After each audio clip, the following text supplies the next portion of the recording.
23.6 million for a town like Glastonbury is amazing. This one has come from the ground up. We want to make something that's dynamic, where you can really get your hands dirty and find what it is that you love. The local pound, that's what they want to spend with all of these projects. So not only are the projects going to benefit once they're done, but actually all the way through the process. This work is for generations to come. There's a sustainability theme and a greening theme throughout the projects.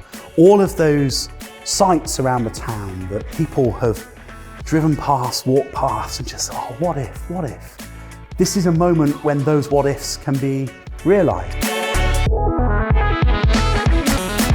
The Town Deal Fund is something that the government decided that certain towns, 101 towns, would receive up to 25 million funding. And we needed to bid for that money. The money's got to be used for capital investment into things that are going to bring community benefit. It has to have some sort of output and outcome that comes from it. The core intention of this funding is to enable towns who have quite a significant level of deprivation on different deprivation standards to increase jobs, renovate derelict buildings, to have community projects come alive. There's some fantastic projects out there.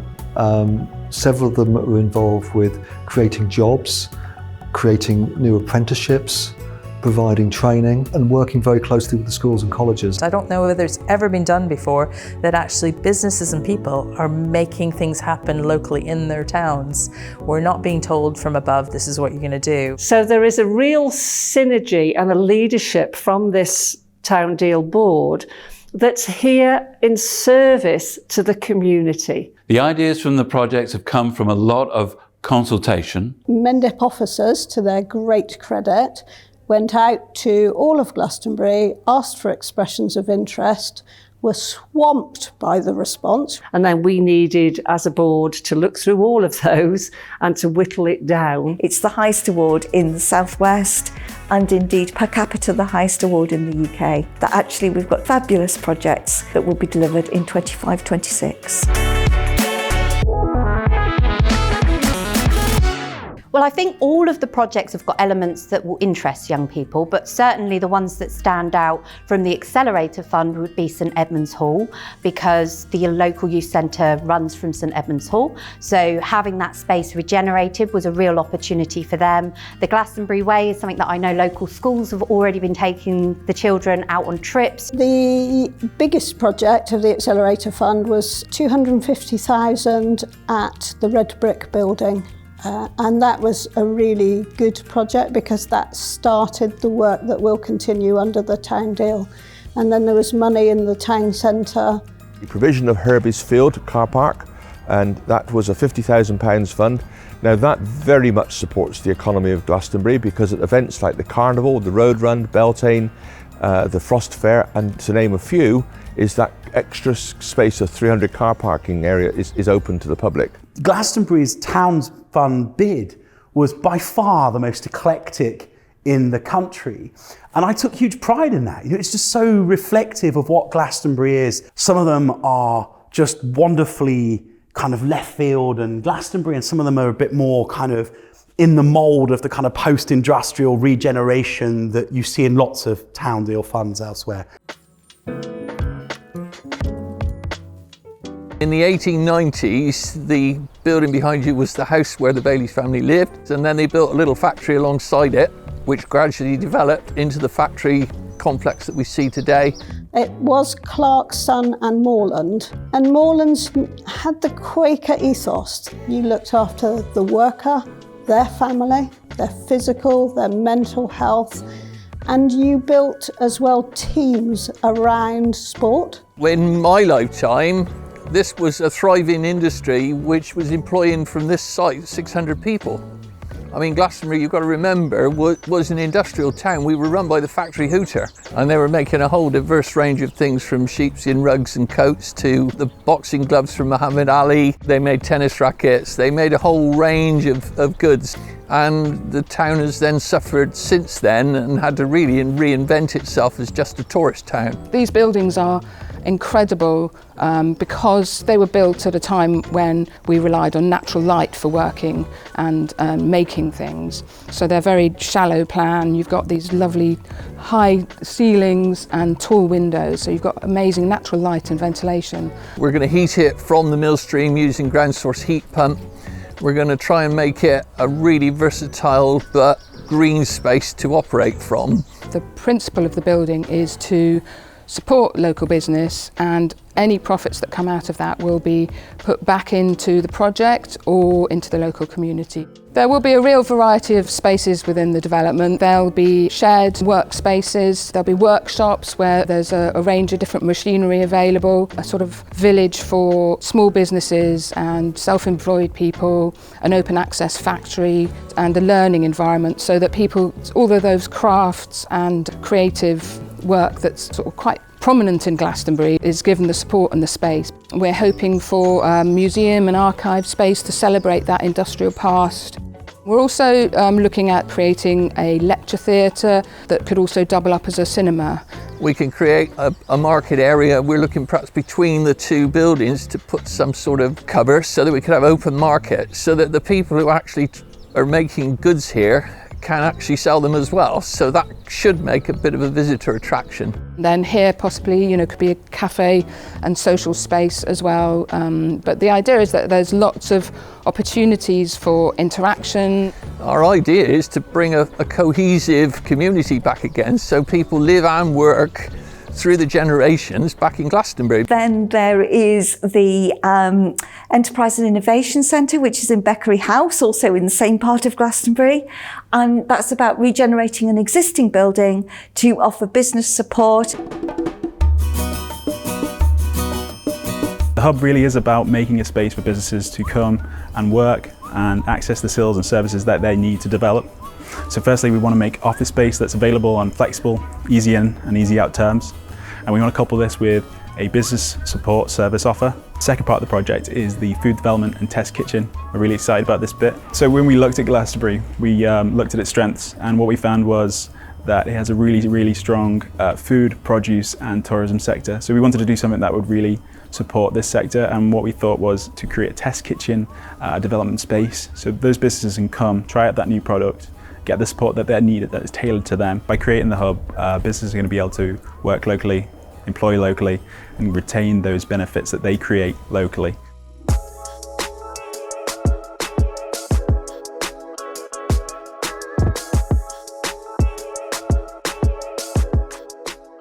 So we stood here in Building C, which is part of the old Moorland site. It's a massive open space for where the factory used to be, and we're hoping to use that by filling it with equipment full of screen printing, sewing machines, leather making, plastic recycling, art spaces, computers with graphic design and music editing facilities, so people can come and learn new skills.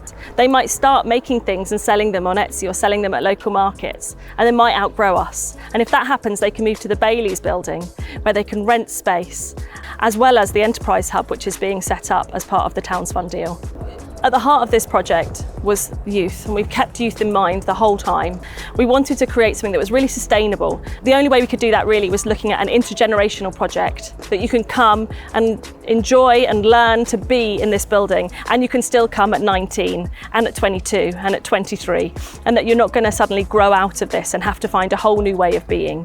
This really is a gift for Glastonbury of all ages. So our aim is to develop opportunities that don't exist at the moment in Glastonbury, which is perhaps to become trained in an art, in some kind of craft, and to catch some of the youngsters that don't operate well at school, but operate much better in the outdoors, for example, or doing something with their hands. We're really excited. Glastonbury FM is going to come and join us in the building, and they've got a fantastic offering where they're going to be having 2 recording studios and a training space so they can take on more young people and train them up in media, and not just radio, but also I think visual media as well. What we're trying to create here is a really thriving, vibrant community hub. A place where people can come and connect and engage with their own gifts they can get to learn something about themselves and about their community and about this place. We're really hoping that we can create a space for people to come and eat or create and make food that's really affordable. It's a fantastic, very light space. We're hoping to have a big wall of glass so that there's lots of light in there. So it's a really joyful place to come and be. Avalon Community Energy is a community renewable project owned by the community. And when the idea came forward for the town deal, in the initial perspective from government, it had the words clean energy as part of its kind of raison d'etre. We'd been putting solar panels on roofs of public buildings, so schools and all that sort of thing. We came forward with a plan. So the big way that this town deal can help Glastonbury towards its net zero carbon target is the Clean Energy Project. It's going to help to feed the immediate buildings around it, and we're talking about some of the other projects, the Bailey building, the Red Brick building, Bride's Mound projects in the same vicinity. To my mind, that's great, because this is the way that the town deal is going to succeed, is by the integration of these projects. The Robert Richards Initiative is named after the chair of the Town Deal Board, who sadly passed away a few months ago, and it very much follows the ethos of being greener. It's a combination of two things. It's walking and cycling for health and wellbeing benefits, and it's about providing greener spaces for new types of business. Where we are standing at the moment is the oldest Christian monastic burial site in Britain. It dates from the 400s. This is where the chapel site is and where the skeletons are buried. Further over there, that's where the priest's house, or maybe the hermitage, and another stone-built structure. It had a mud floor and it had animal bones and pottery, so it looks like it was a sort of pilgrim's rest house overnight. The original dedication of the chapel was to Mary Magdalene, but at some point, and we don't know when, the dedication was changed to St. Bridget. There will be a small visitor facility, so a place where there can be display boards that give the history, the archaeology, the legends of the site, to make it accessible for people and informative for people so that they know how special the place is that they're coming to. The building ideally will also have toilets, maybe a little cafe, tea room. Then ideally there will be disabled access path up to the chapel site, and the Friends Fields will become a nature reserve. Also in that part of Glastonbury, we will have the Food and Regenerative Farming project. So the vision for the project is first and foremost the land and how we look after the land. Showing people techniques of natural agriculture, regenerative farming, permaculture, agroforestry, natural agriculture, no dig. The vision is to create a research and demonstration centre so we can, roll out what we learn. What we're planning to do now is create a dome, a glass greenhouse, and a little bit like the Eden project. We can have that as an outdoor conference centre, but also a grow space. And it's going to be connected to this project, the Life Factory, so food grown over there is going to come over here and be cooked in the community canteen. There's also the Enabling project, which is very much about working with the non-bricks and mortar community in Glastonbury and looking at new sites, different sites, how we can make all those parts of the Beckery area work together. We know that access to things like health and wellbeing provision is becoming more and more challenging for people to tap into just because of the demand. One thing that touches every single resident in this town is health and well-being. It affects everybody. We've started a long list of things we're hoping we can deliver from here, and that would include the likes of post-operative care for people, action for people struggling with dementia, caring for carers. We've identified that where that support is currently available is outside of the town.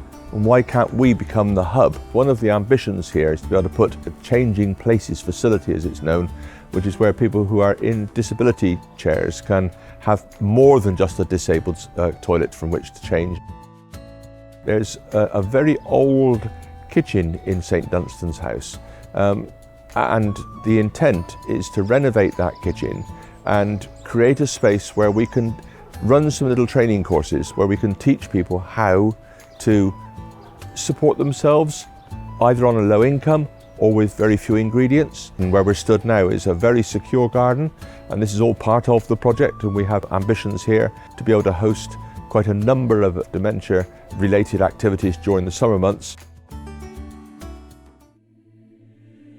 Glastonbury Abbey developed from at least the 4th century, and by the 10th century it was one of the major Anglo-Saxon monasteries. The town grew around it in the medieval period, a very symbiotic relationship, and obviously that relationship carries on today. We hope to improve the visitor facilities and welcome by landscaping the long main drive. We'll extend the current shop and build indoor toilets at the back, and then we'll create an open piazza area and a new ticket office, and we'll take down the old ticket office to extend the open area into St Patrick's courtyard, and you'll be able to see St Patrick's Chapel, so that visitors standing at the bottom of the driveway will see a medieval building rather than a modern one. We hope that the piazza in particular will create a lovely open space for local residents to use. It will be the equivalent in size of the current marketplace. We want to make it a really inviting and comfortable place for people to come and sit, meet friends, just enjoy the sunshine or a cup of coffee in a safe environment. The vision in its entirety is to create a sports and community leisure hub. Something where the community can feel comfortable in coming and enjoying themselves on the 16 acres of outside space, but also being able to come together and meet in a comfortable environment and enjoy a bit of sport, a bit of recreation, a walk around the fields. The partial demolition of one end of the building, construction of a new multi-use gym area so it serves as many people from the local community as possible, and then a refurbishment of some of the existing facilities. So we took a lot of feedback from the open day in February. We've listened to everyone.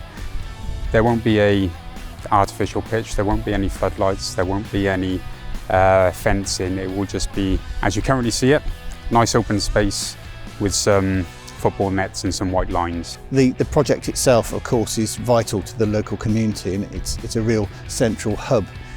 What Morgan Sindall can bring to it is the development of an employment skills plan through the construction of the project. So what does that mean? What sort of training can we provide for local people? How can we make sure that we employ the highest proportion of local people, local businesses, to get involved in the project, so that we are keeping as much of the pounds spent on constructing the building within the local community itself. You start off with the capital, the regeneration of those buildings and those spaces that need investment, need development, but in the longer term it's thinking about how does that evolve and what will that look like in the future. So this is really only the beginning. These are ground level initiatives. These are people's plans. We're trying to bring through the kind of creativity that lives within the community and give it space to flourish. Every resident in our population in this town and outskirts will benefit from this town's deal. But I'm really confident that this time, this money will be well spent and it will make a huge difference to the town for the next generation. I can't wait for 5 years' time to see it all happen and just see what impact it's had on people of all ages, of all backgrounds, whether they're in the industries that will benefit or not. I just think this is amazing and cannot wait to see it happen. Nearly 20 years with this vision, and this long last, this opportunity has come, and it seems to be just timely with all the other things that are happening in the world. And following the pandemic, people have suddenly realised that it actually makes sense to actually make things and buy things and sell things and operate locally. and I think our time has come.